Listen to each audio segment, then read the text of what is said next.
Okay, tonight we're doing Mishlei 11:7, Yod Aleph Zion. And if you saw the Shiur announcement, I don't know if you could tell that I got some insecurity with this one because the last couple of pesukim were so complicated that the concern was that it would be way too difficult, and we ended up getting like way too deep into the Mishlei personalities. My concern here is that this is way too straightforward. Okay, so I don't know. I'm not saying that that's going to change the way we learn it, but I guess if it turns out simple, then we'll have to look for like chidushim here. Okay, the most Adam Rasha Tovad Tikva Visocheles Onim Avada. Okay, the only word here that is really difficult, I guess Tocheles is kind of difficult, but Onim is the weird one. So first part though is pretty easy. B'mos Adam Rasha Tovad Tikva. Anyone want to try translating that?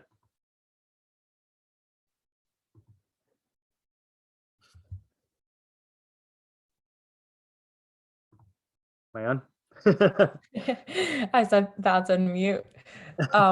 With the death of a Rasha, hope is lost. Okay. With the death of Rasha, hope is lost. Okay. And right now I'm just going to tell you Tocheles is another word for hope. Okay. And if we need to like analyze it with a different translation, we'll do that. And hope of Onin is lost. Okay. So the question obviously is, what is Onin? All right. So we'll see in the translations here, there's a machlokus about what the shoresh is of Onin. Okay. So one possibility is it's own, which means vigor or wealth. And the reason why they translate it as manly vigor is like, for example, in last week's Parsha, Reuven is told, Yaakov says about Reuven, Reshis Oni, the first of my vigor, the first of my strength. Okay, so it is so literally, let's see here. How do we want to do this? Let's go with like this. Let's do an asterisk here. Okay, and then we'll have our meanings. So, one meaning is strength. Okay, let's just say strength. Okay. Another meaning is wealth. And then based on this, we're gonna see a lot of meforshim who translate it as offspring. Okay, offspring. And that's from the same meaning though. It means like your strength or your vitality. Okay, so that's all one interpretation of own. Okay, the other one is that it's oven. Okay, and oven means trouble, sorrow, or wickedness. Okay, so like Binyamin, like Ben Oni, son of my own, son of my woe or my trouble. Okay, so trouble slash sorrow. Okay, and I'm doing trouble slash sorrow, so you don't think it's like getting in trouble. You know, it's like unfortunate. You know, misfortune maybe is a good way. Misfortune, and then the other one is wickedness. Okay, and that's probably related to oven with an ayin. All right, oven and oven are both used that way as far as I know. I don't know what the difference is. Okay, so these are. And let's see, is there anything else here? Idolatry. Okay, I doubt it's going to be idolatry here. Trouble of iniquity or wickedness. Okay, so these are our translations for onim. Okay, so that's really the only ambiguous term here. Okay, it's not like the last couple of weeks where we've got like ambiguity abounding. All right, so let's just check and see what our minimalist meforshim say. So we got Mesus Tzion says onim is banim habayim mikocho. So here he says it is offspring who come from his strength. So that's like the manly vigor interpretation. All right, so that's let me go like this here. Let's go offspring, i.e. manly vigor. Okay. Yeah. And you know what, let's just go like, you don't need these quotations here, get it all in one line. Okay. Sadi Gaon says, Kasher mes ha'adam harasha, when the wicked man dies, bikach tova tikva, through that hope is lost. Okay, so he makes this into an analogy here. Okay, so or comparison at least. When a wicked person dies in a way that hope is lost. Hold on a second. Sorry. When a wicked person dies, bekach, in this manner, tovat hatikva, the hope is lost, just as the hope of doers of iniquity is lost. Okay, I don't know what that means, but the key thing is he's adding the just as opposed to just two clauses here. Okay, then the Targum says kadmis gavra rashia yovid sivre. When a wicked person dies, his hope is lost. The siburhon de ilin de avdin avsa yevad, and the hope of the doers of iniquity is lost. Okay, it's very similar to Sadigon. Is that the same or is that just similar? When the wicked person dies, his so he adds in his hope. Okay, fine. Yeah, so I mean, very, very similar here. Okay, fine. Now let's do the English ones. Our scroll, as usual, goes with the Matsudos. When a wicked man dies, hope is lost, and the expectation of his offspring perishes. Okay, so they say expectation. I'm fine with just doing expectation, just to keep it not the same word. Okay, or longing is another translation of tocheles. Okay, let me just look at the All Torah thing and see if it says what the shorish is here. Tocheles, not even a shorish, just a word. Hope. Okay, fine.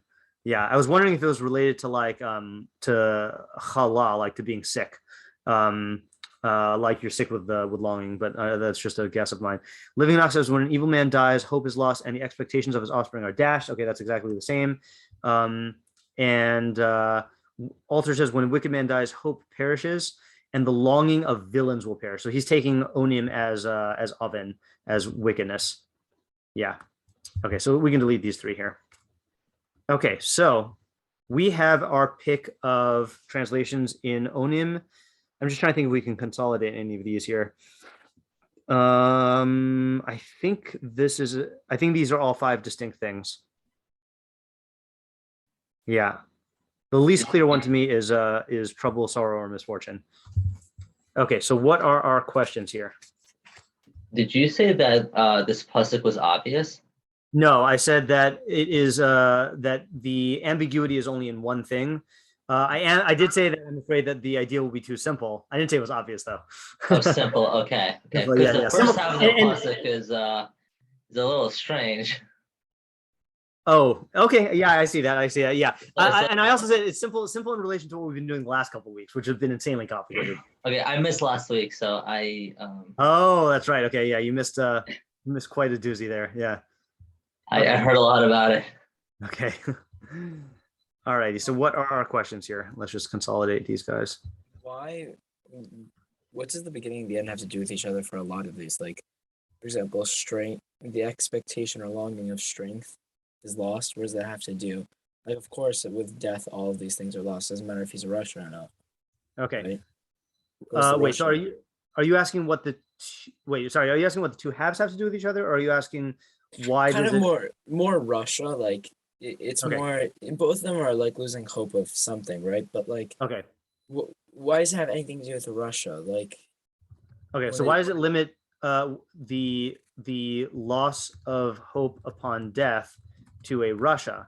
To a Rasha? Isn't everyone's hope lost upon death? I feel like there are pesukim we say about that in Pesukei Zimra. Is that a thing in Tihlim 146? Hold on, this is going to drive me crazy unless I see it right now. 146.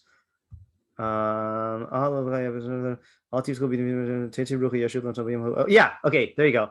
Okay, I thought so. Yeah, so this I'll read from the beginning because this is good stuff here. Hallelujah, hallelujah, nafshi es Adonai.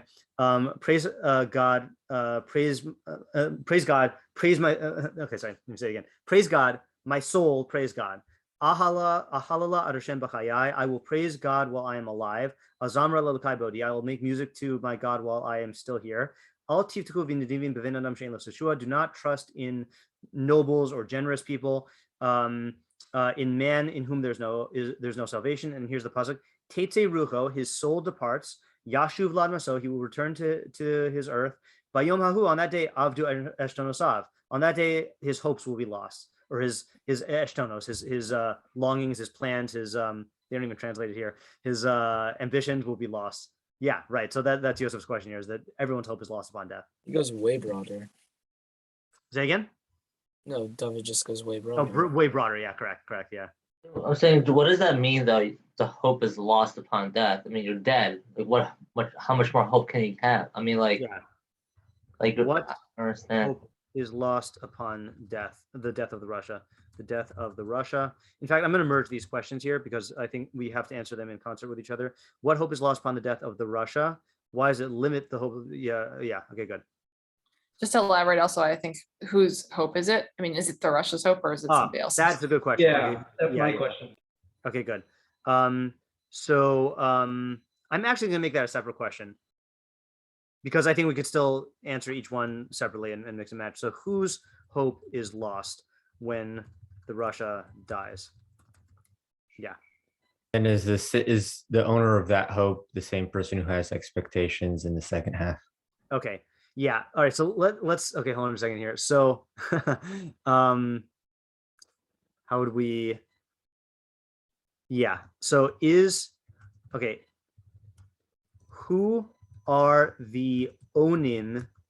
Sorry, let me just do this in English here. Who are the onim in relation to the people in the first half? Okay. Are they the Russia the same as the Rasha? Are they the ones whose hope is lost, or are they a different party altogether? Yeah. And I guess a natural follow-up to that is whoever we're talking about, who's the audience for this?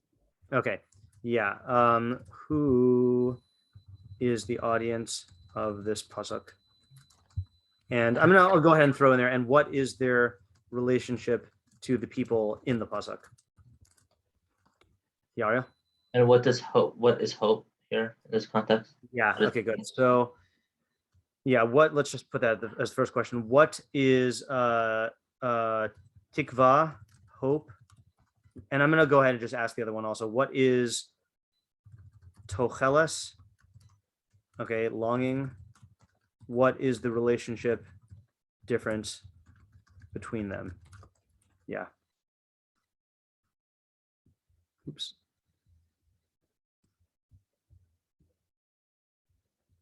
Okay.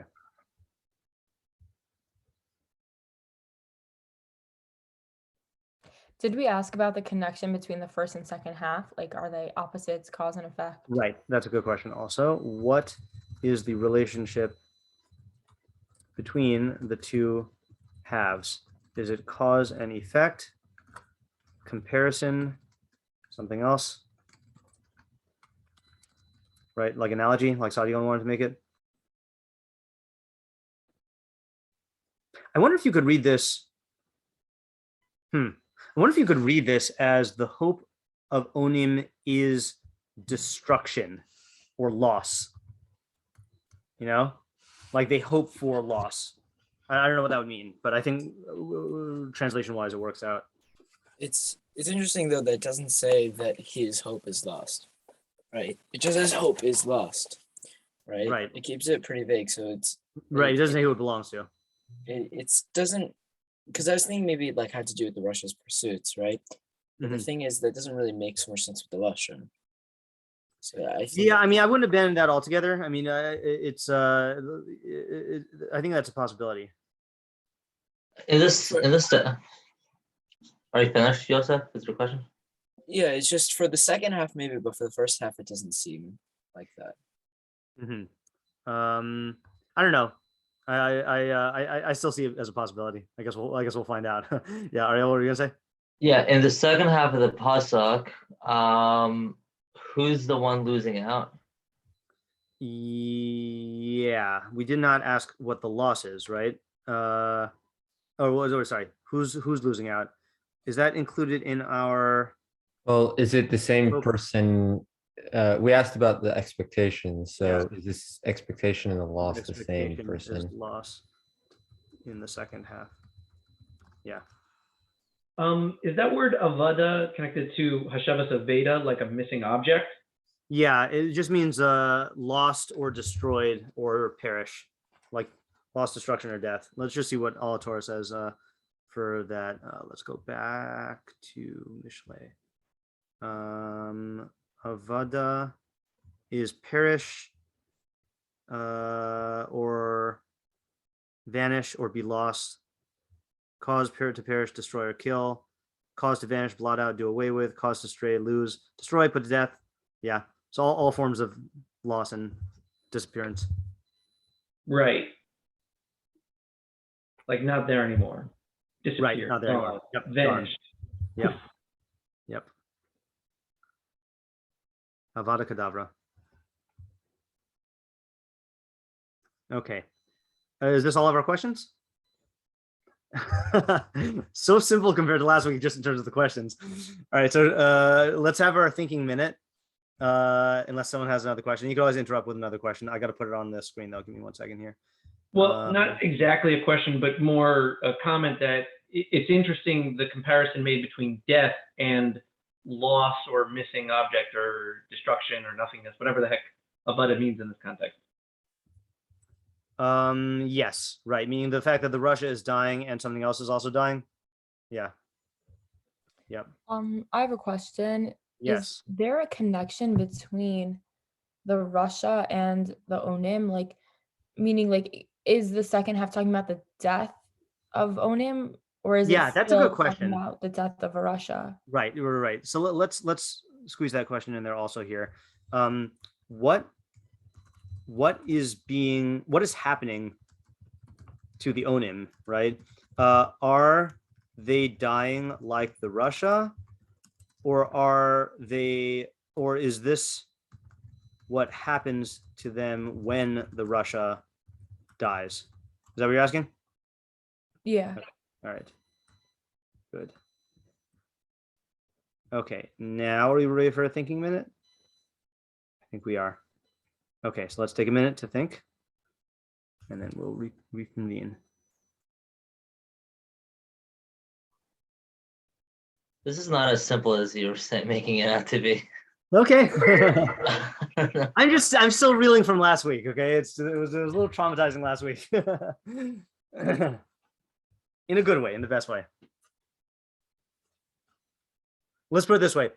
Unlike last week, this pasuk will not involve going back and learning 4 Rabbeinu Yonas cumulatively over many weeks. This is just like, I don't think so. I think this is on its own. Okay, here we go. Guess you traumatized some of the regulars here. Mm-hmm. I'll take the blame. I mean, I kind of think that there's like 2 things that are really lost. Hold on a second. We're gonna take our thinking minute first, and then we'll yeah. What is that thinking? So we take a minute to think, and then we like silently, and then people who have half-baked ideas get to go first, and people who have full approaches have to wait. Gotcha. All right, so we'll take our thinking minute.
Okay, before we take approaches here, I'm going to ask a question that I feel like is kind of like a Zach question that he'll like and he'll enjoy working on here. Isn't it weird that it says Adam Rasha? I wanted to add that question. Yeah, What it is doesn't just say Adam Rasha. extra in this verse? Yeah. Okay, so let's add that here. Why does it say I got to actually incorporate that into my translation. a Rasha man. I know, right? Right. Isn't that a famous Japanese movie, Rashomon? What does it Yes, say? Rashomon with Yeah, I haven't seen it. contradictory stories of the That's same. is that Akira Kurosawa, which I still have not seen any movies from him, but It what does is say? Kurosawa, and it's a common trope that Ryan Johnson uses in Star Wars movies. Okay. Rashomon. Yeah. Why not just Russia? Okay. Okay. Yeah. So who has answers to individual questions or half-baked approaches here? Yosef, do you want to say something? Or just observation? Yeah, I mean, the first thing that came to my mind is like before, which is that like, first of all, the theme among the different like meanings seems like physical things that you can like have, right? So like For the first three, at least, you mean? even for right, like trouble and sorrow are also things that are like are things that are kind of having to deal with like physical reality. But you can also say that really there's like two things that are really lost when someone dies, right? Which is that they can't like change the level that they're at in terms Right. they can't like improve as a person, right? Right. Which I think is the beginning. And I think the second half is talking about the person's pursuits.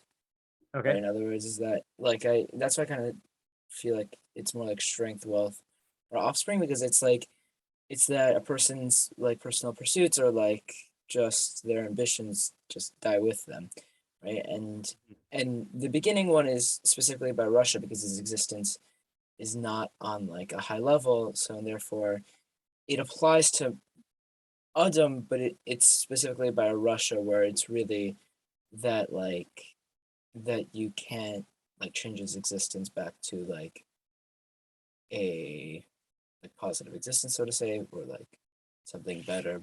But it really applies to all people that the like hope of becoming better is lost. Okay. So I think I can.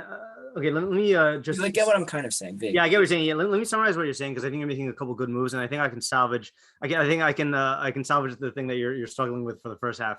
So first of all, just methodologically here. So the first question that Yosef asked was like, this is true of all people. What is uniquely lost when the Russia dies? And so you were answering that by saying, well, when everyone dies, then they can no longer change. They can no longer. That's kind of it's a premise of it's actually something I'm planning. I'm scheduled to give Sunday Shiur on this topic on this Sunday. Okay, so I can't give away too much right now, but the premise here is that that once you die, then your soul cannot change, and so, but then. So that was a tension there, right? In the question, it was what is uniquely lost when the Russia dies, but then when everyone dies, then there's a certain hope that's lost, which is a hope of change. But I think the way to salvage it is by saying, like, if you ended up with something good, then it wouldn't really be appropriate to say hope is lost, even though like you what do you call it? Even though you can't change. Like in other words, like let's take an analogy here of like I don't know, like making money, while there's some sort of like limited window of time here, or let's say like whatever your career. Let's say like you have a certain amount of time that you're capable of working, and you can make a certain amount of money. So we would say that when a person stops being able to work, then they can't make any more money. Okay, just go with me with the analogy here, right? So, but if a guy makes becomes a billionaire and he stops working, you wouldn't say, okay, his hope is lost. Like, what do you mean his hope is lost? He ended up with something really, really good, So I think that's why, like, it's focusing on the Russia, given the premise that you're saying. And then the second half, he's saying that onim means strength, and you're learning that it's talking about about all people, right? When they die, that their strength is lost, or not that strength is lost, their ability to like have an effect on things is lost. Yeah, their pursuit of these things. Yeah, like that's why I think it's like expectation or longing, which is that you can't. Okay, so that I think we need to develop a little bit. I like the first half though. Okay. Yeah. Okay. Anyone have anything either? I have a half-baked Sure. thought. Sure. It's not really a thought I like. I don't really like this approach, but I think it might open the door for further ideas. Mhm. But I was thinking of for some reason it brought like the idea of offspring and their hope kind of being dashed. It reminded me of like the bizarre dynamic of like the Ir Miklat, where like the relatives of someone who was killed in a certain manner might chase for revenge, and the person goes to the city, and then they hope for the for like the Cohen to die, so then they could. So it was like for some reason it just like triggered that line of thinking. I was thinking maybe that the Onim are like offsprings of people that were harmed or damaged by the Rasha, and they want to get some kind of compensation or justice. But then once he dies, that hope for compensation or justice has gone away. Oh, that's interesting. So that's taking meaning number 4, that the expectation of those who like suffered misfortune at the hands of the Rasha is lost. Maybe offspring was the one that triggered this thought. Oh, but, I see. Okay. Yeah. I see. Yeah. So you definitely see that in cases where like you have a whether you have someone who gets in big trouble with the law, whether it's like a financial crime, sexual crime, or whatever, and then like they kill themselves or whatever. Like that happened. The first time I remember that happening was with Enron, I think, which is before a lot of people's times. Is that I think a lot of the big guys at Enron killed themselves before they got consequences, and people felt robbed of the ability to like like take revenge, or like see the Rasha get his comeuppance. Yeah, that's exactly. Like Hitler maybe is an example, and like right. I think also like Ponzi schemes, like you have someone who like if they're still around, you can go and say, hey, you like took my money, give it back. But like once they're dead, it's like all hope of that is gone. I think another example of this also I think is Osama bin Laden, right? Like they got him, but then I remember feeling at the time that it was like, and okay, fine, like they got him, and then like they just like dispose of his body at sea, and like there's no like spectacle of like the Rasha like getting I don't know, something you want something to happen, you want like some sort of show at least. We do that. Don't we hang like a Rasha for like a day or something? Not a day, for 1 second. Yeah. Right. Fine, 1 second. But either way, the event of hanging him is like, okay, don't do this. Right. Yeah, it's true. Yeah, it's a weird thing. Yeah, you know what? By the way, I don't know why this never occurred to me in all of our Mishlei Shiurim. I should just like take brief notes on what people are saying so that we can not like fully articulated sentences, just so we can have like stuff to refer back to, especially when we do the summary at the end. Okay, so let me just take brief. I don't know why. I have done this once or twice before. Just not really okay. So I don't know why I've forgotten about it since then. Right? So you didn't make it. You just did it just because it was necessary at the time, not because of the structure of your share. Yeah, I should do it as part of the structure of the share.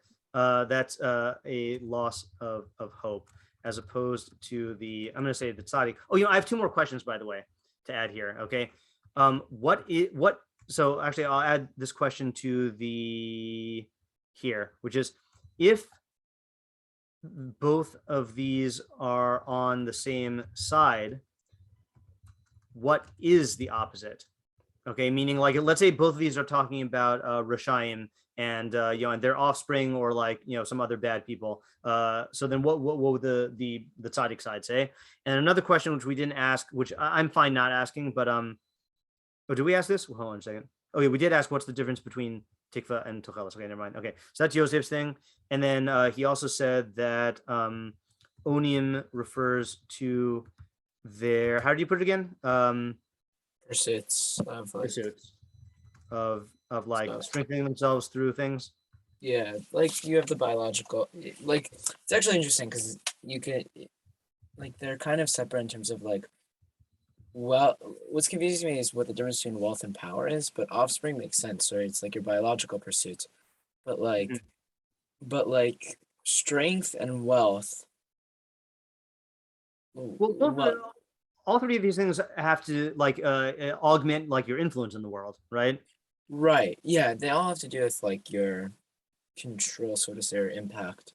Yeah, Right. yeah. Impact's So a better word. yeah, impact. I have like a kind of a question, like a minor question on this line of Sure. Give me one explanation. second. I just want to quickly jot down what Zach was saying, just so we don't lose track of it here.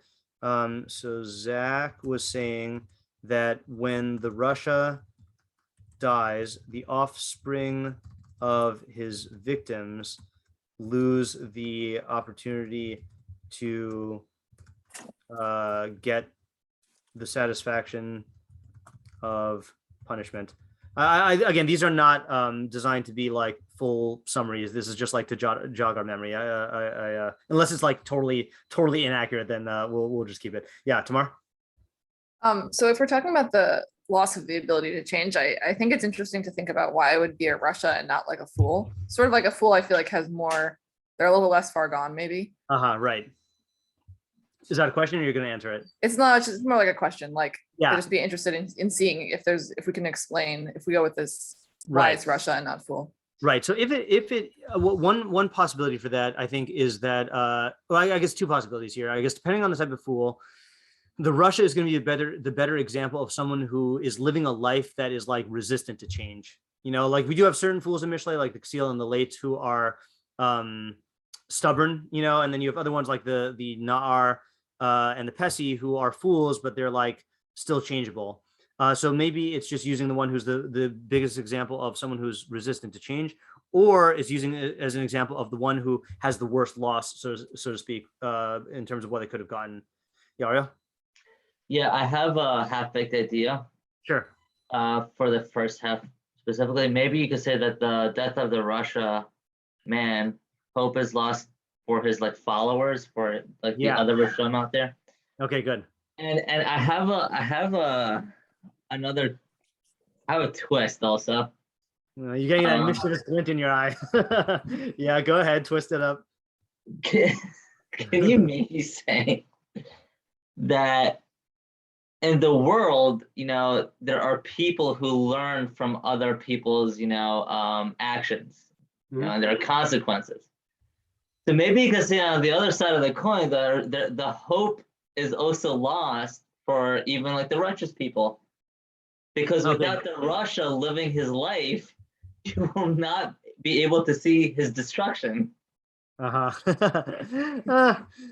mean, it's a true point. Something feels funny. That's what I said. Destruction. That's not like the main part, but I just thought of it. I'm like, yeah, it's funny. Yeah. Yep, it's an interesting notion. I'll give you that. I'll give you that much. Yeah.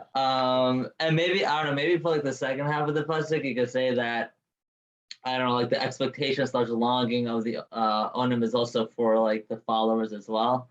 You know, maybe like it's either wealth or strength or whatever it is. You know, because like they because they lost like the role model and they lost the will to go further down that path. Yeah. So I guess in a way it's a good thing. Right. This is saying a good thing. Right. So just to note, by the way, the approach taken by sorry, let me just actually write this down. Hold on. So Ariel says the loss of hope occurs in the followers of the Rasha. And wait, sorry, and did you say the offspring, or did you say for Onim? I don't really know. Frankly, I don't know, and I don't know if I necessarily care about what the onim is, because like it's just his motivation to do evil is gone. Well, like or anything that will pursue his rishus, will be gone. Okay, so you're not really taking a stance on that with the same definitiveness as the first half. Yeah. So before I call, wait, Michael, do you have a new approach, or you want to comment on Ariel's thing? New approach. Okay, hold on just a second. So just to note, by the way, Yosef's approach is taken by the I think his name is Yosef, by the Rav Yosef נחמיאש. Okay, so names that easy way to remember that. So I have that we can go through, and then Ariel's approach is taken by Rashi. Actually, Yosef's approach is not just taken by Rav Yosef נחמיאש, but it's also taken by the Me'iry as well. So we have two approaches at least that we're going to see in the meforshim here. Okay, so just as a teaser here. Okay, yeah, Michael. Okay, so I think that the pasuk is saying two things, and they're related to each other. Okay. So in terms of socheles onim avada, that's the more foundational concept, that the hope of whatever onim are, I would guess vigorous, or perhaps I would think this is some sort of like habitual root of rishus. I'm not sure exactly what, but strength, wealth, vigorous, wicked. Trouble and misfortune is the only one that doesn't exactly fit, but I see onim as some like precursor to rishus, and it's saying that the expectation of that is nothingness, is losingness. And the first half is sort of proving that by setting up a practical case, which is why it says b'mos adam Rasha, in the death of the Rasha person, like we're talking about a real person, then tovad tikva, his hope, rather hope is lost. I think it's being a bit more infinitive about hope. I'm not exactly sure why, but from what I'm seeing about hope is lost, it's saying that it's making a statement about the Rasha, that the motives of the Rasha are founded upon him not dying at its root. And when it's death, that's the actual destruction of his whole thing. And then it states more primarily that when you have onim as a root, all you can ever hope for is lost. And I think that, to me, the word I see the most is vigorous, the lively ones. Because if you're relying upon your vigor, you're only hoping for loss, because death will come for all of us. Okay, I think I got that. But Joseph, you have something to add to that, or you have a different approach? Well, I have something to add to my approach, but first, I think just on that approach, like you see a lot of these guys, I kind of hear what you're saying, but a lot of like these, would you say a cult leader is a Rasha, right? Like a lot of them kill themselves, right? And Yeah. they believe in, even avodah zarah, it's not founded on their own lives. Like I understand a lot of it's about physicality, but like it's not necessarily all about, it doesn't rely on the fact that they're going to be alive. You know, look, Well, can yeah, I counter that? Yeah, sure. Go ahead. I think the way we look at Russia is a type of ultimate self-centeredness, and Right. that kind of is tied to his life. So it could be that there are times and scenarios where they seek death, and maybe it's to escape some other kind of force or pain. But I think that the framework we're looking at Russia is that it's like the ultimate self-centered approach. Right. Yeah. Like, for example, I mean, I hear the question you're asking about the cult leaders, but like you can't point to Hitler and say, oh, the fact that he committed suicide in the end means that he wasn't really like having his wishes predicated on like his self continuing on. Yeah, no, I get that. I'm saying that like, even like, I mean, are we, if that's true, I don't know enough about Mishlei to determine like what the lashon of Russia like means. Like that could be true, Zach. I just don't know. But like, if it is, what's it called? If that is true, then I'm probably wrong. But I'm just saying that there are like people who, there are like avodah zarahs that don't rely on like the human being alive. You know what I'm saying? Right. Like, there, Yeah. So there is like living a life of falsehood. Like that's right. just, Yeah. So I do think that the approach we've been developing to the Russia and Mishlei is really more focused on the on like dominance and power in this world. How that would extend to like the realm of avodah zarah is a good question. I do think that that's more of the type of Mishlei that Tehillim might talk about than Mishlei, because Mishlei really is more about the decision making. And so in that framework, I do think that what Michael's saying is correct here. That, so let me just try to restate it and make sure I got it, because a lot of moving parts there. So Michael's approach was that. So first of all, the way you're reading, Michael, I think is in the death of a Rasha man, an evil mortal, if you want to say. I don't know if that's why it says Adam there, but then hope is lost, because the hope of all strength is or the ultimate longing of all strength, not longing, ultimate expectation of all longing is destruction or death. Is that something like the way you want to read it? Like, I would say the expectation of vigor is Of the vigor. great. Okay, right. Yeah. And vigor I think being vigor is the because cleanest, right, because vigor is like vitality. vitality in this world, right? Like strength and influence and stuff, right? So the since the Russia's entire existence revolves around maintaining and imposing his own vigor, then that's a bad investment. Okay, because it has to end in death because he is mortal, right? So like he's building towards something that just has to end in his death, and in most cases it's not just going to end in his death like suddenly. It's going to end in his decline, in the decline of his vigor, like unless he gets lucky and gets, I mean, it's funny, it's like it's a little bit of catch-22 because he could get lucky and just like succumb to some sort of like a coup or like overthrow, or he could just watch himself and his kingdom crumble, Right. That fits very nicely as to why it's avada. It's losing. Yeah. Living your life is losing your vigor. Right. Yeah, living your life is losing your vigor. That make a great Mishlei bumper sticker. Okay. Okay, good. Just on the Adam versus Russia thing. Yeah. So I think that I kind of clarified it, but it's like an Adam dies without being able to improve, right? So like Yeah. that's not hope, but that is the same idea of just being like, is the word a Ma'amed? Is that what it's called? A what? A Ma'amed, like standing? Oh, yeah. I guess so. Yeah. I don't know if Like that's permanent. Yeah. yeah, fine, whatever. But he cannot improve anymore. But a Russia dies and his existence, right, as a Russia cannot improve, and therefore that is like a greater loss than Right. That's just a good way a to say it. stum guy, right? In Right. other words, that's hope. Hope is Yeah. that a guy will have like a positive existence, so to say. Yeah. So can we work out the second half according to the way that you're learning it? Because I think there's potential there. Tocheles onim avada, the expectation / longing. And by the way, I'm working on Yosef's right now because the most of them meforshim take that route, and I want to look at that after we try working on this, just to bring that one home. Tocheles onim avada. The expectation of onim.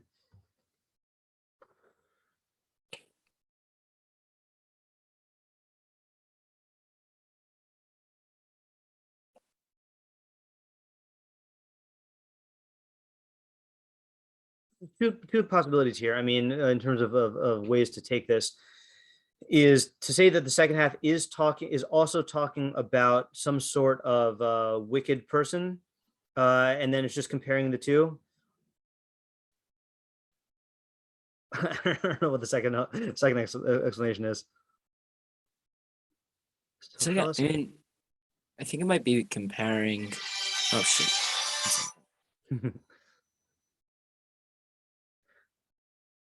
I wonder if it's during his life. Will that work?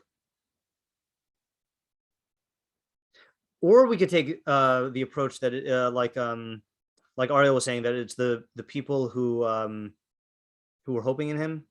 I don't know. It's hard.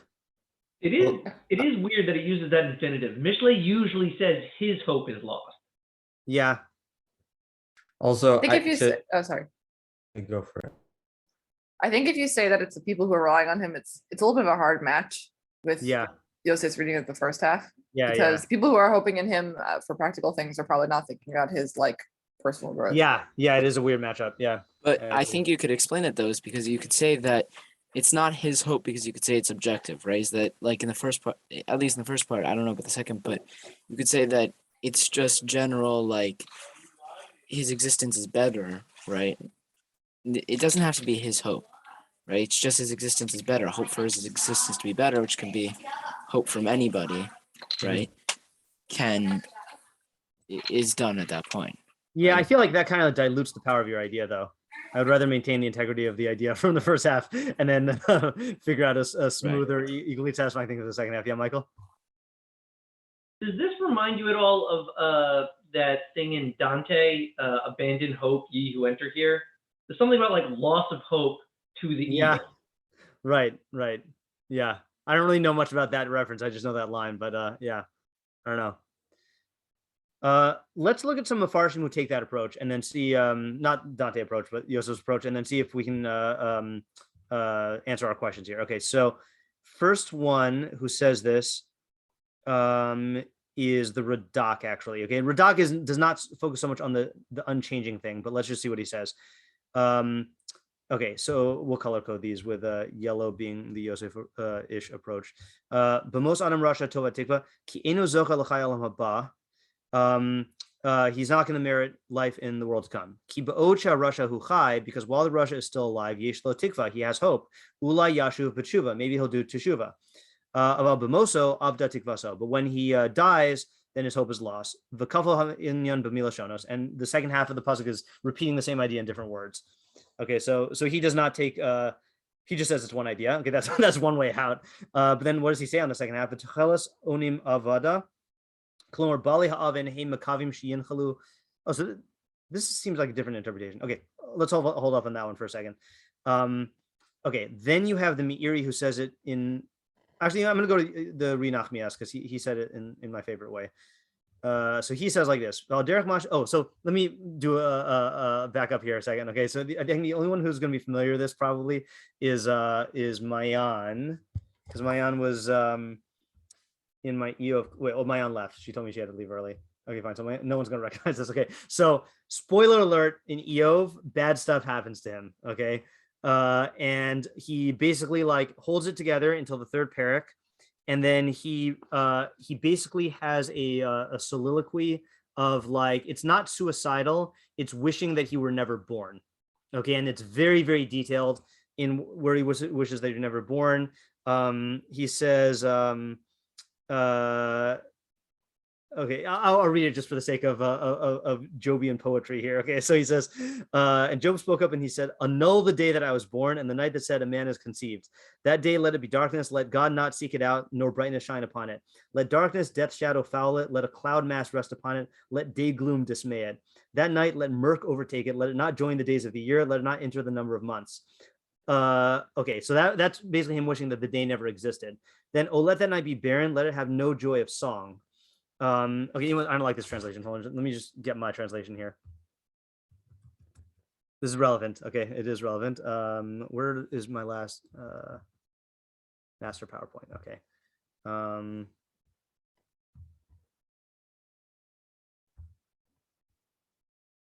Okay, yeah, this is better. So he says, yeah, may that night of my conception be steeped in blackness. Let it not become joined with the rest of the days of the year, nor included in the days of the month. Behold, let that night be lonely and forlorn. Let not the joyful sounds of a wedding penetrate it.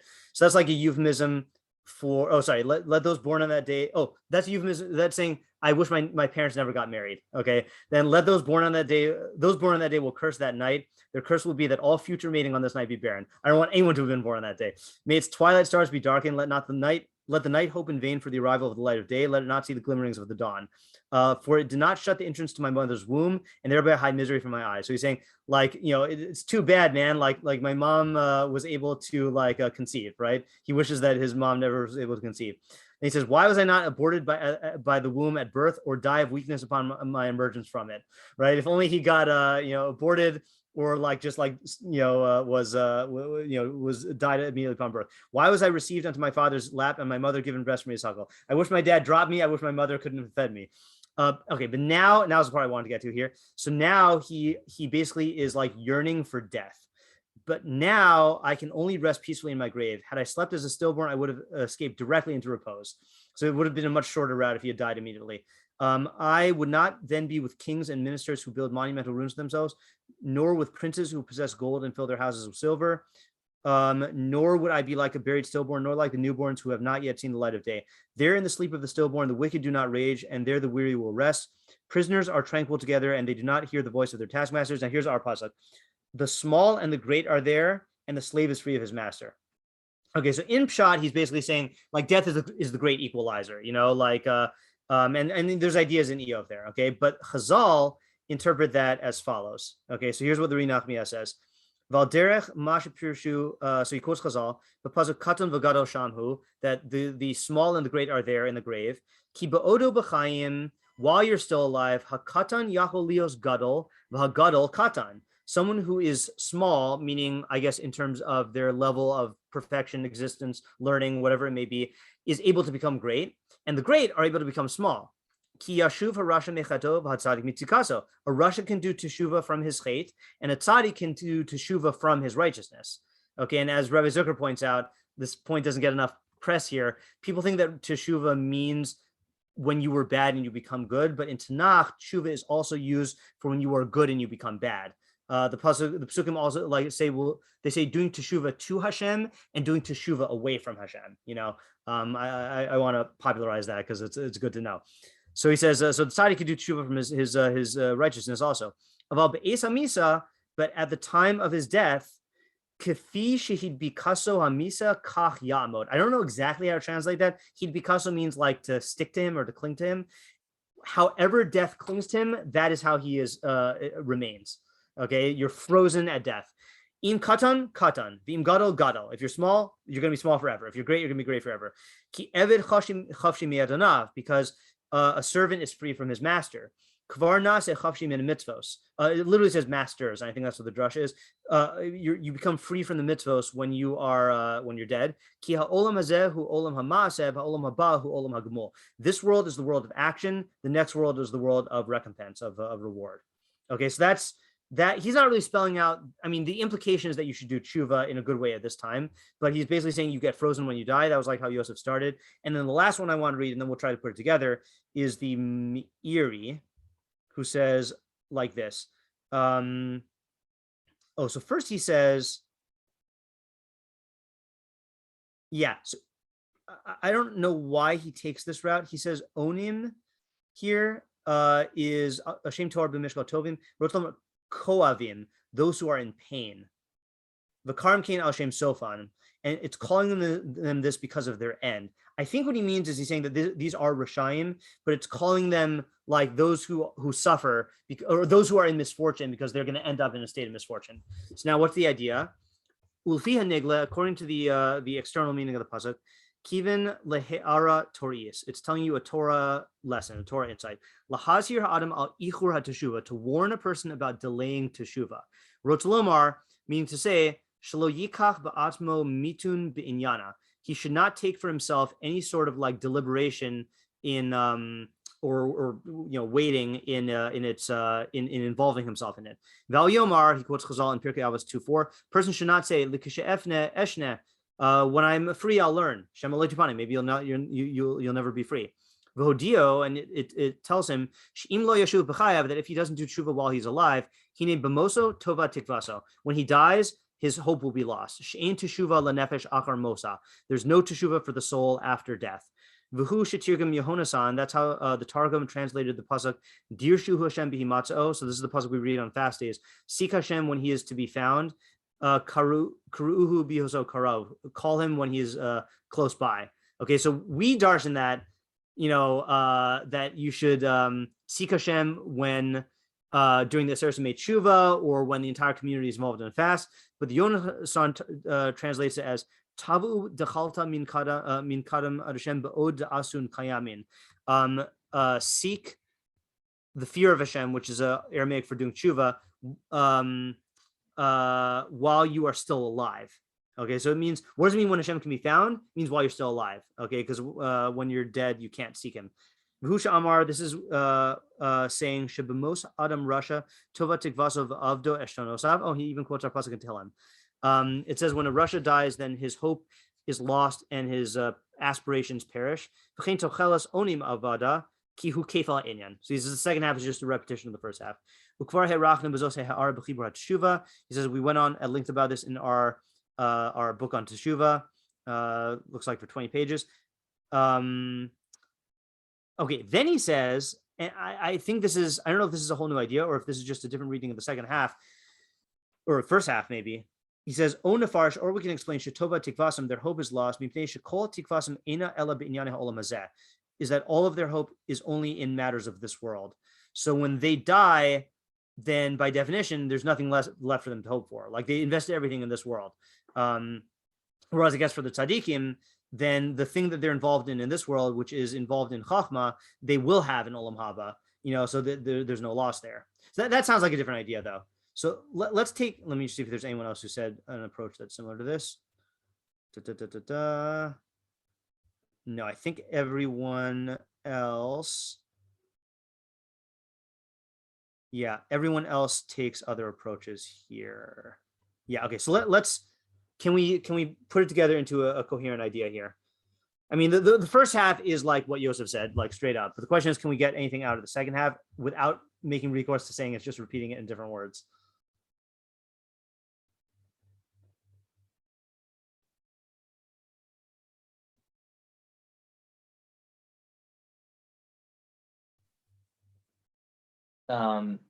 Can you summarize what has just been said? Yeah, I don't fully remember. So saying that because when you die, then you are frozen, right? Whatever you're at when you die, that's where your soul remains. Therefore, you should not push off doing teshuvah. You should do teshuvah now. Don't push it off till the end, because if you get caught without having done teshuvah, meaning caught by death, then that's where you're going to end up forever. So when a Rasha dies, someone who didn't do teshuvah for his whole life, so then there's no hope. And I think this fits in with the way that I was answering Yosef's original augmenting his original move, which was that it doesn't say hope is lost when the tzaddik dies, because it's true that he's frozen, but he has existence on Mohaba that is good. So we don't call that a loss of hope. Yeah, Tamar? I have maybe an answer for how this fits. It's a little bit of a stretch. Sure. Which is that maybe what do you say? Yeah, I also have a stretch, but it looks like okay. Yeah, go ahead. That maybe if you think of it as I don't know, I guess strength or wealth or even like vigor, that maybe those things, if the first half is really like, it's sort of a warning for a general person, right? The like frozen at death thing, then maybe those are things that give you like a false sense of security that you don't need to do tshuva now. Interesting. Okay, let me just try talking that out, and then I'll call in Yosef and then Zach. So first half is the general warning. Don't push it off until later, because maybe you won't be able to do it. Maybe you won't be able to do tshuva because you'll die. The tochelas onim avada, and the expectation of those who are strong, which by the way, there are meforshim who translate this as anshe onim, people who are strong. Okay. That really is loss. So were you saying, Tamar, like, to just use an analogy here, like there's definitely a whole group of there's many different types of anti-vaxxers, right? But there are anti-vaxxers who say, I have a strong immune system. Like, in other words, are they putting their hope in the fact that their strength will give them the amount of time left to do tshuva? Or were you saying something different for the strength thing? A little bit. I think even maybe a little more, the sense of it is a little bit more vague. Like, you just don't feel rushed to do tshuva because like everything's fine and you feel strong. I've got vitality, right? Yeah.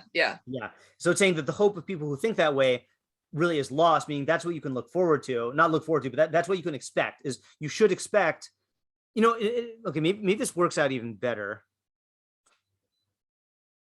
Okay, I was wondering about this, and I didn't want to say anything because I wasn't sure grammatically what to make of it. Tovad is future tense. The hope of the Rasha will be lost when he dies, but the expectation of the strong is loss.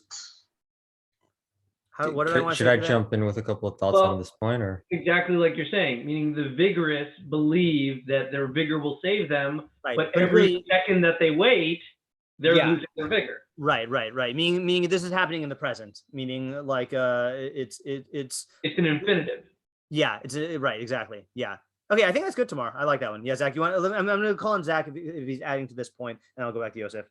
Yeah. So I'll just say the point that's on this point, and I'll save my second point for after Yosef. Sounds good.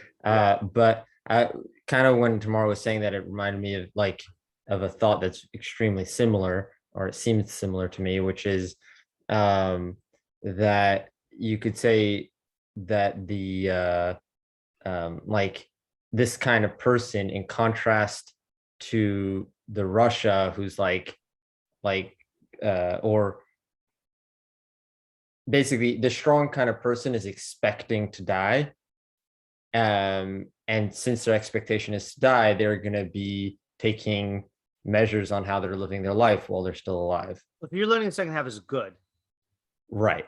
Right. Oh, okay, I see what you're saying. That's a good read also. That the so it would be saying in the death of an evil man, his hope will be lost, and he doesn't take advantage of this doing tshuva. But the hope of the strong, and that's learning strong as like true strength or whatever, is lost, meaning that they know, is memento mori, like they know that they're going to die, and therefore they will take it to heart. And the pasuk is not spelling out the implications for either one, meaning the implication in the first half is you should therefore do tshuva, and the implication in the second half is they are doing tshuva.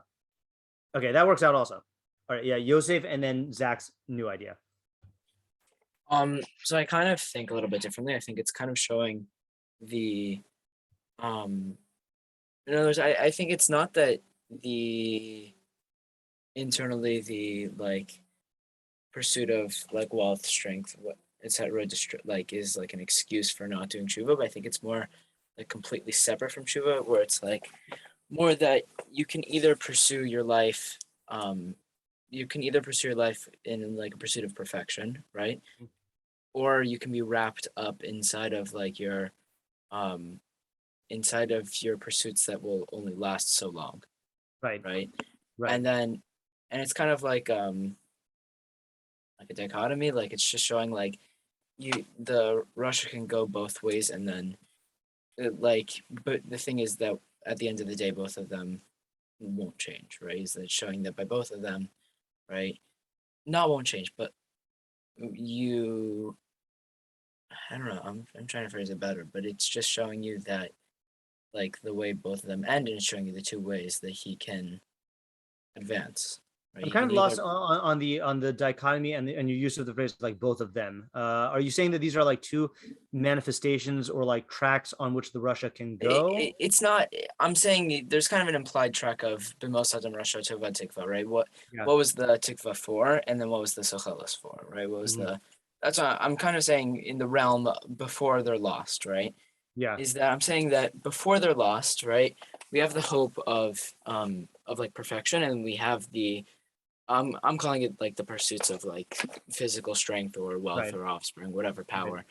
But in his pursuit of, in other words, he can either value his time, right, and use his time in a smart way where he can pursue perfection, or he can pursue his like just earthly pursuits, so to say, right, of strength, wealth, or offspring. And it's showing you the two paths you can go, right? I don't know how it works out in the end though, how it's both like lost, because when he's a Rashi. Yeah, and I also, I don't. Something else is bothering me, and maybe we need to answer this for all of the pesukim here. Sorry, no, the question of who the audience is. Like, I feel like this is not really talking to the Rasha. He's already committed to this path. So this is us looking at the Rasha and seeing in ourselves a certain tendency that we have. This is actually a good idea, that we have a certain tendency that's like the Rasha. The Rasha is just barreling head forward into an existence of total loss, because he's invested his whole energy into these worldly pursuits and not into his soul. And when he dies, then that's it. But if we're putting off doing tshuva, then we're making a similar mistake to him. Right. Yeah. Okay. Yeah, it's possible that there's something else there, Yosef. I just am not getting it right now. So that's actually close to the next thing I was going to say. Actually. Okay, sure. Go ahead, Zach. Yeah. So it was just me trying to suggest what the second half is teaching us, and it's kind of close. I mean, you practically said it already, but basically the first half is like describing a phenomenon, and the second half is giving like practical advice to us, the audience. And it's basically saying that if in the longing of like, whether strength, wealth, any other one of these possible translations for onim, but like in this longing for something else as a reason to then be ready to do tshuva, that longing itself is the recipe for loss. So if you're thinking, I'm gonna be more free, or I'm gonna be more wealthy, or I'm okay, gonna that be, kind of longing. I see. yeah, That's good. Okay, that's good. Right. Then I'll do tshuva and live my life better or whatever. Then that longing itself is the recipe for loss, in the similar loss that the Rasha has when he dies. So that's like the longing that the Meiri was talking about when he says, when I'm free, then I'll learn. That person thinks that they're longing, but they're really just longing for loss, because that's what is likely to happen. Yeah. Okay, good. So however we read this last thing, I think that the idea does come to be the same thing. I think that's a good put together interpretation. Should we now try to explore Ariel's way? And then we'll call it a night after that. Unless there's anything else anyone wants to say on this part. Okay, so 2 meforshim said like Ariel, at least 2. First one is Rashi, a rare appearance of Rashi. Okay, Rashi says, "B'mos Adam Rasha tovad tikvas kol habotchim bo." When an evil man dies, the hope of all who trust in him is lost. Okay, and tochelas onim, he says tochelas banav, the expectations or longings of his offspring, hakruim ono, which are called his vigor, avada, is lost. Ki b'zechuso lo tavalem tova, because in his merit no good will come to them.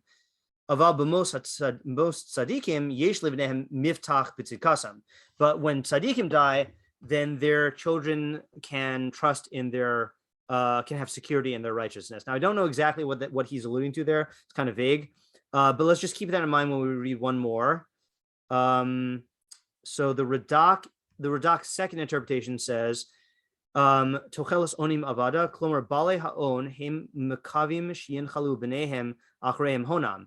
So the owners, I think he's saying the owners of wealth, their children hope to get the wealth, to inherit the wealth after them.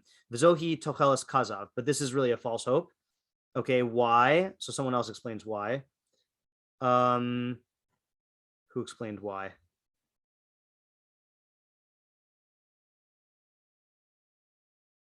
Just 1 second. Rabag. What are you taking? Rasha? No. Malbim? Was that verse from Yecheskel referencing it? I don't think so. Hold on, just thinking. Nefesh. No, Malbim. Rashayim over Kimiachlim al Schar Tafalat. Nope. Rasha Kimchi. Oh, Sadigon. Sadigon was the one who said it. Yeah, I think so. Wait. Nope. Did I hallucinate it? Maybe I just didn't copy it here. Someone said that the reason why the offspring are not going to get the wealth is because it's just going to be seized by other Rashayim. Yeah, I guess I didn't copy it, unless the Meiri said it. Can't find it. Okay, so that's what Ariel is saying. So let's just work with Rashi then. Okay, so when the Rasha dies, the hope of those who trust in him is lost, and the expectation of his children is going to be lost because they won't get anything from him. So the first part, I mean, yeah. So what do you say about this? Yeah. Well, it seems obvious, no? No, now you're saying it's obvious. Well, I'm not understanding your question. What do you say about what? Spell out the obviousness. Well, I mean, it's like it's like the analogy that I'm familiar with is like, let's say I don't know, you're a king of a nation and the king dies, he gets killed in battle or whatever. Right. Like people start losing hope in their kingdom, like it's like there are a lot of insecurities that arise from that misfortune. So to over here, like if your leader is killed, or if he's whatever, like his followers are going to start to lose hope in him, but not just him, it's in his agenda too. Okay, so I'm gonna register the question and then tomorrow I'll call tomorrow and Michael, but just to ask a question here. So then what's the difference between like when a good leader dies also, then there's a lot of insecurities that come up. Like who's to say that it's gonna be in good hands? Yeah, but Yeah, I mean the truth is no, that happens too. I mean you right. see So even then why is the pasuk focusing on Russia then? I'll tell you why. Very simple answer. Because with a leader, this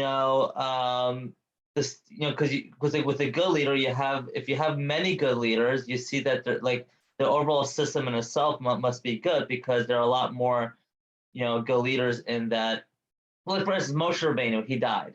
Yeah. We did lose a certain level of hope because Hashem had to tell Yeshua that don't worry, everything's going to be okay.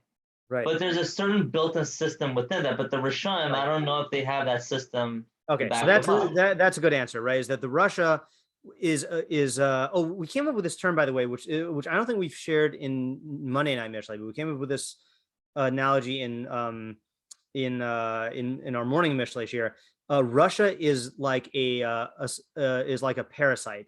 It's like a societal parasite. That's like exactly how he operates. He just sucks the resources out of everything just for his own greatness at the expense of everything else. So when the Russia dies, nothing stable will have been put in place because he's been just using everything for himself or using everything for his cronies and his family, which is also going to fall apart. So there's going to be this this rotted it's like the imagery of like the tree that looks like it's like stable, but like when the Soviet Union fell, like people thought it was extremely powerful, but it was just like hollow inside, like it was just built on sand, and so it's a double whammy because it's a disillusionment. People put their security in him, so there's a disillusionment, and there's actually nothing to be secure there. Whereas the tzaddikim, and maybe this is what Rashi's talking about, then there is something to trust in because they did set up these systems to last, and so there's going to be certain momentum in the systemic momentum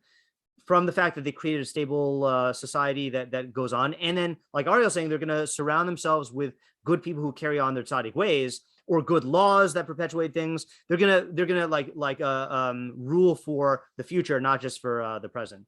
I'm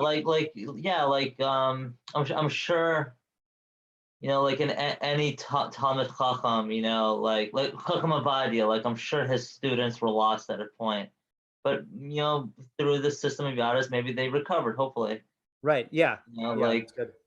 Yeah, I mean, good examples like the Rav. Like the Rav was a great Talmid Chacham and a great teacher, but he could have taken like a Vilna Gaon type approach. I'm not criticizing Vilna Gaon, like to each his own, but like just been insular and not tried to like spread it. And the Rav's goal, from what I understand, was to ordain as many Orthodox rabbis as possible.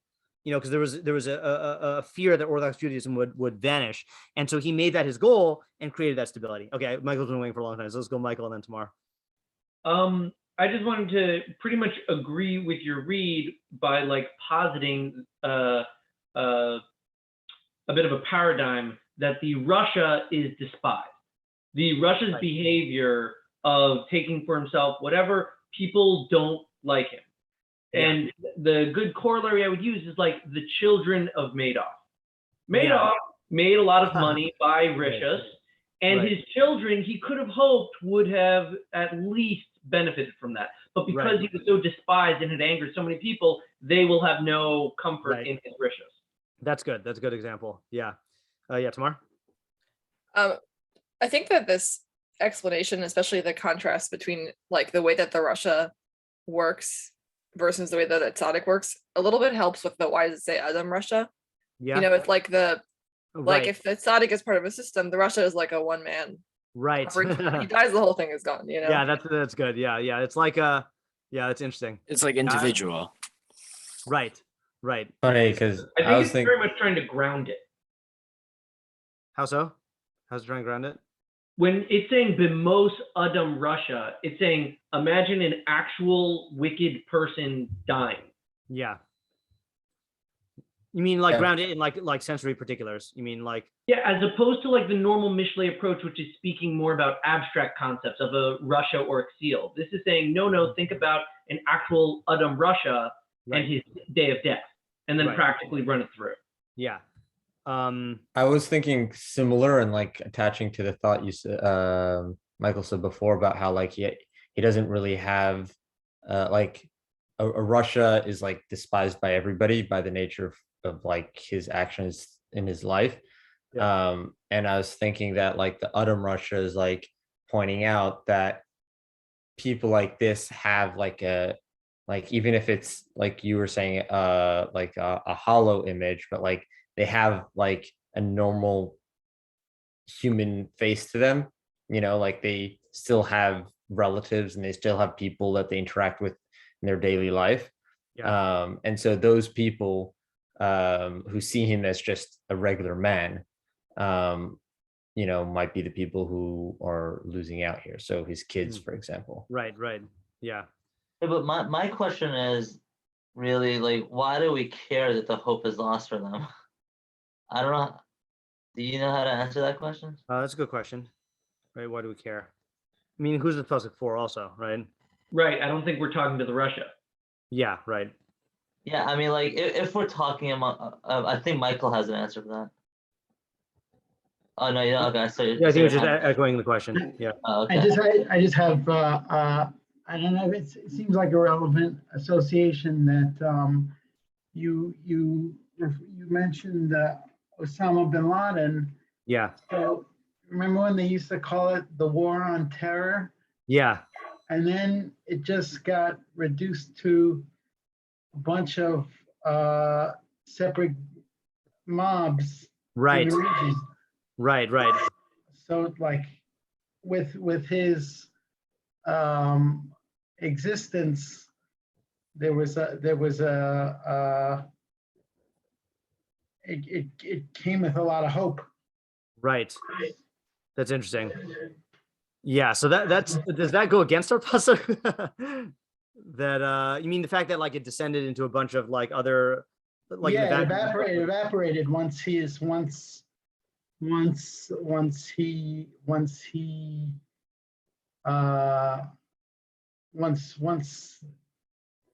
he was Right, captured meaning and died. meaning when he was alive, there was like an organized system, but when he died, there was a lot of like disorganized terrorist groups. Right. And that did end up being worse for all the people there too. Yeah. Yeah. It's interesting. I don't know if this is what you were saying at all, but it just reminded me of like the kind of like the counterintuitive nature of you know, in the face of adversity, people unite. Mhm. You know, so while there's a Russia, everybody's, you know, united in adversity to that bad visible thing. But once that bad visible thing is gone, now the thing pulling people together might loosen. So it's an interesting thing because sometimes that's true, but in the cases of real Rashaim, everyone becomes not united because they become so preoccupied with their own survival, you know, that they turn against each other. Like I'm thinking like in Soviet Russia and in North Korea and in like, you know, in communist China, like it becomes when the Russia is so successful in his abuse of power and his parasitic like hold on the society, it doesn't unite the people, it disunites them. So I just wonder, I'm not saying that like as a disproof, I'm just saying like you know, I see what you're saying and I also see what I'm saying. It's interesting effect. It's like Interesting. It's like have you ever watched the movie Watchmen? Yeah. It's like at the end of the movie, like no one's condoning this, but you know, but what he basically did was he united everyone by creating this one enemy that everyone feared. Mm-hmm. I don't know. Yeah. Look, it's a movie. I'm not sure. Yeah, If yeah, it's like, yeah. You had to spoil it, huh? Yeah, I know. It's Ariel needs to learn his lessons. I think Mishlei would have some choice words on the likelihood of such a plot. Yeah. Speaking of likely, I do want to make, since I mentioned North Korea, I just want to make one one reminder here about methodology here. Mishlei is saying stuff that happens in a high probability of cases. There are exceptions which don't prove, which kind of prove the rule. And North Korea is an exception to this, right? Is to have one evil Russia who died and successfully, preserved his dynasty in another evil Russia, who then died and preserved his dynasty in another evil Russia. It is going to collapse, but it was, they're successful in avoiding this from happening, and it's not like they didn't have help. Again, like the reason why North Korea didn't collapse at the get-go was because it was propped up by another evil regime, and that still is what's keeping it up now. So it's like it's an artificial success in a way, because it's not, they can't sustain themselves. But yeah. But I would also add that I think this is a bit of a spectrum. Like true, pure rishus is very, very rare. Usually you're doing something somewhat decent to some group of people, such that they don't all just raise pitchforks and kill you. Mm-hmm. And this is saying, to whatever degree you're in the realm of Russia, don't expect your children to save you. It would only be through tzidkus that your children would have any kind of satisfaction, have any hope after you're gone. Yeah. I was just gonna say, they see throughout like Malachim that you did have like some of the Malach in Israel. I was going to quote that also. You do have them like over and over that they pass down, like evil. Yeah, right. Yeah. The only thing also though is that and this I can't say this for all the periods of Malachim there, or all of those evil Malachim, but when there is a certain amount of chaos or infighting in a society, then the king can't, there is a sort of like might makes right momentum. I just made up that term, right? That can keep the powerful in power as long as they like surround themselves with the right henchmen. So in other words, I think it's different. Like I don't know in all of the Malachei Yisrael how this was, but I feel like there's a difference between the Rashaim who are, let's say, like in that region of the world, in Afghanistan and stuff, of like just like clan or tribal leaders trying to maintain power and then vying for that, versus trying to create a system of rishos, and the dynamics might play out differently. I had a thought to answer Ariel's question. Yeah. He was asking like, what's the point of this pasuk with this translation? Right. So I was thinking maybe it's for the like maybe there's a drive that we have as humans to to benefit our offspring and to help them succeed. And so when we look around the world and we see people, let's say, cutting moral corners to accumulate wealth, and we think, oh, they're going to be leaving more for their kids because they're willing to cut those corners and to be selfish, for the sake of their offspring, we might start creating a false reality for ourselves, where we see this, Russia doing quote unquote good things for his offspring and be tempted down that path. Whereas now he's being very clear. He's saying, no, the real hope of your offspring isn't coming from that literal wealth. It only is going to come from the like positive merits that you leave behind once you die. Yeah, I'll give a good example of that, and this I will not spoil. But like if you look in the arc of Walter White in Breaking Bad, the whole reason that he became a Russia was for his family. And then you look, and then you just ask yourself, to what extent does his family benefit from all of this, And I think that is a sort of seductive thing where you do get drawn in for good motives to benefit the people around you and create something stable, but that leads you into rishus, and then that ends up like hurting them, And I think it's effective for the person who's struggling with that or who's prone to that to think about the cases of full-blown Rashaim, because you're not going to say, oh, I'm like that guy, but the pasuk is trying to say, no, you are going to suffer the fate of that guy if you take this route. Yeah. Okay, let's stop here. Oh, sorry, Michael. Yeah. What do you want to say? Well, I just wanted to add a bit to the point of the evil kings of Israel. Yeah. In support of this being like a spectrum, we also say in the Yud Gimel Midos of Rachamim that the hate goes for 4 generations. So in the strict version of Mishlei describing the true Russia, we would say Right. there's no satisfaction. But in the more polite, merciful description of they're really just making a mistake, that can continue for a few generations. That's true. Mixed with Yeah. consistent. Right. That's a good point. And this is alluding to another Sunday share I hope to give. I don't know when this one's scheduled yet, but we say Erech Apayim, that God is slow to anger. And the Gemara, there are a bunch of Gemaras that say Erech Apayim l'tzadikim ula Rashayim. And that's one of the reasons why Rashayim like do succeed for a while, is that God's slowness to anger extends to them as well. Why that is a whole thing. Yeah, Ariel? Yeah, I just wanted to share with you, like you mentioned, like that quote you just made up, right by might. What did you say? No, so I didn't make up the quote of might makes right. I said the might makes right momentum. That was what I meant. Because there is a quote that says, not by the right of might, but by the might of right. Let me guess. That comes from an Israeli prime minister. Yeah. That was a total guess. It's a keychain. I got on a keychain. Oh, nice. Yeah. Good quote. I had another question. Good guess. Since we're finished anyway. Yeah. Are we finished? Here's what I'd like to do. I just want to summarize the two things and then stop the recording, and then we could have after party. That's okay. Yeah. So the two approaches we had. One approach was saying that this is really about olam haba, and about how once you die, then your level is fixed, and if you and therefore you should do teshuvah now and not push it off. And you might not view yourself as a Rasha, and you might not be a Rasha, but you're making the same mistake that he is he's putting all of his either he's putting all of his hope in material strength and thinking, and instead of investing in something internal, or he is longing because he has vigor and vitality right now.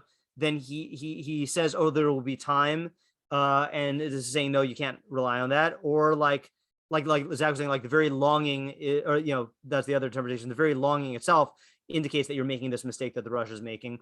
But either way, the message is clear that you can't push it off, and if you do, then you might get stuck losing the thing that you're hoping for.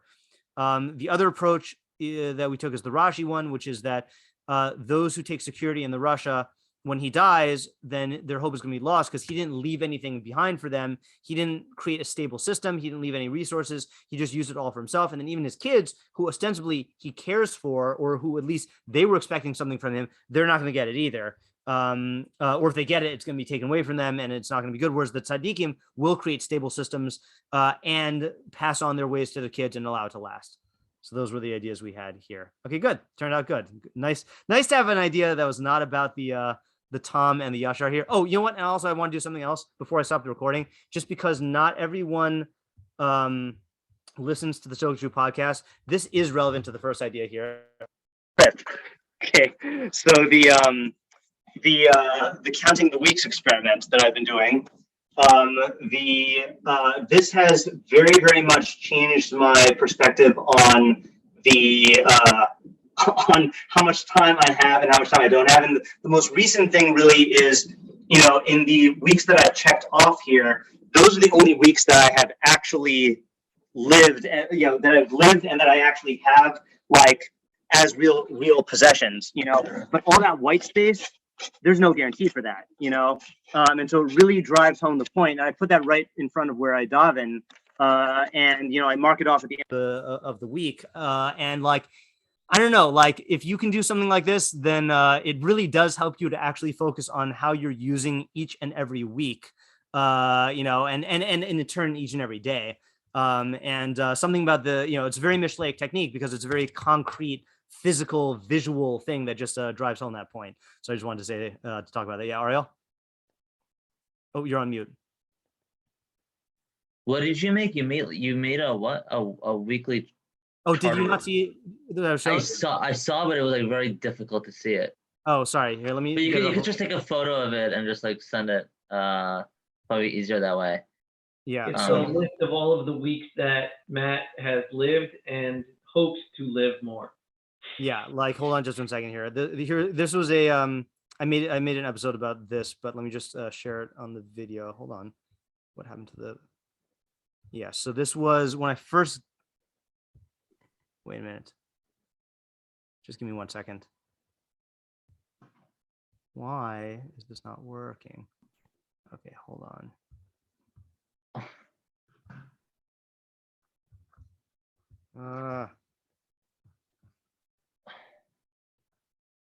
Okay, this share screen. Yeah, so this was me filling it out. So where did you buy that? On Amazon. Weeks of my life. Weeks of their. Oh, I So see. this is when I first bought it, and I had to fill out all of this.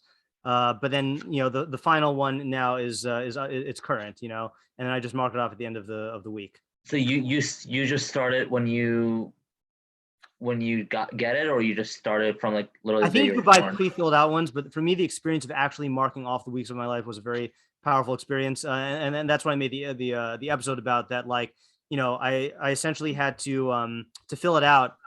I was literally forced to think about every week of my life, and it took me a half an hour to fill out. Oh wow. And it was like a slow motion flashback in terms of the. Obviously I don't remember much from my first like 6 years other than isolated memories. But then when I get to like the age of 6, okay, I remember first grade, second grade, third. And then when I get to my teenage years and I'm like, okay, let's say like in 9th grade, I remember fall, winter, spring, summer. And then when I got into like, when I was 16 and 17, I remember like every month, Oh, wow. because that was when I converted to Judaism, and like it was a lot of stuff happening. So 16, 17, 18, 19, remember every month. Then yeshiva years were like a haze. And then when I got to 25 and I started teaching, then I really remember every month, because I remember like, all the students in all the classes who I was teaching. So it was just like watching my life flash before my eyes over the course of a half an hour, and then being brought up to the present. And then like now I'm seeing this, every day when I like, when I look at that wall, when I daven, and it's a good reminder. Wow. Yeah. Pretty So- cool. Yaakov, he showed me one time, he has a countdown Yeah. until the day he So dies. it's actually we both decided to get our same things at the same time. Meaning he decided to go for the countdown thing, and then I decided to buy the physical one. Yeah, this one works out better for me. So it's called week of my life. What is it called? Weeks of my life. Yeah, you could buy different size ones. I got 88 years because I thought that was a pretty good like shot. But That's it. Only 88. Oh my God. Yeah, I mean 88. It's pretty long. Personally, I'm gonna I stop like the the recording idea now. of weeks of your life better, because with each cross mark, it's bittersweet. It's like, I remember that week, I lived it. Never again. Yeah, Oh, it really is. there's- Yeah, it's the only time. Yeah. All right, I'm gonna stop the Wow. recording, but we can stay on for after party though.